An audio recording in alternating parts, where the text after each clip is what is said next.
Well, hello, it's Shane from Shane's Books and Review. I hope you are having a great day today. What book will we be checking out come Friday at 3 o'clock p.m. CST? Well, you already figured it out, didn't you? It's going to be The Fold, wrote by Peter Clines. Just a quick preface, another book about kind of the same stuff, but not really.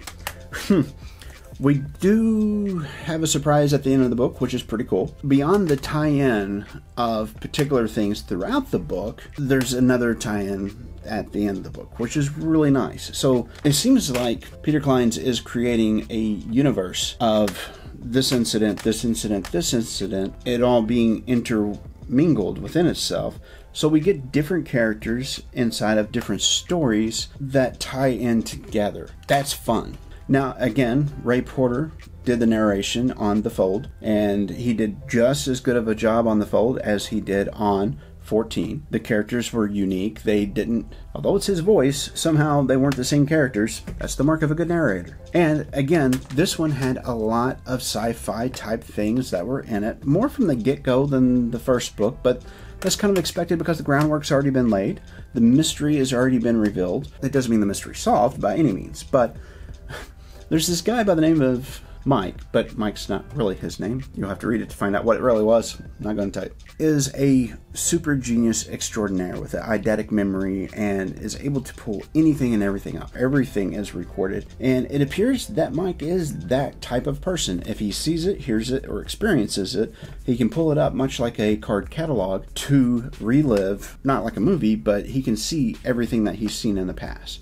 He can recall everything that was said in the past. And so that makes him a very formidable person whenever it comes to his memory abilities. Now, if you add on more than that, which is the case, not only does he have this ability, but the man is incredibly smart as well. He's also able to make cross-links and references to this material that is in his head to come to some very outstanding results. In the beginning of the story, it's mentioned that he is smart. In the middle of the story, it's mentioned that he blew the only IQ test he's ever took out of the waters completely. That there's really no way for them to, figure out just how smart he was, really. But also, parts of his super intelligence is really addressed in a human way throughout the book. There's a very poignant point whenever he's asked by somebody why. And it does seem like people that are super intelligent do have these issues. So why would you choose to be XYZ? He had a very unique response and a very true response as well. Whenever it comes to the other characters in it, some of them are absolutely forgettable, but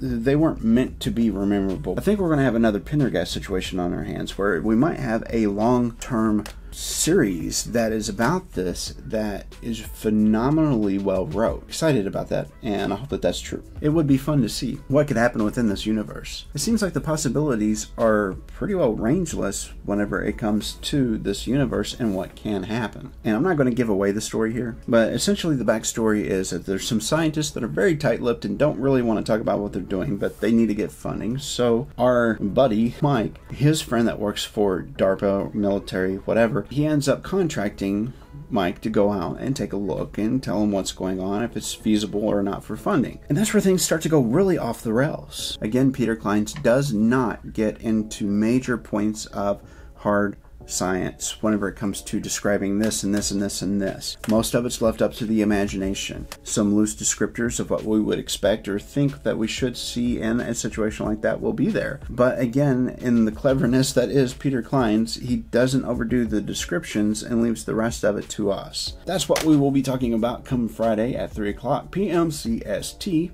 This is Shane with Shane's Books and Review. Like, share, subscribe, and I will see you on Friday.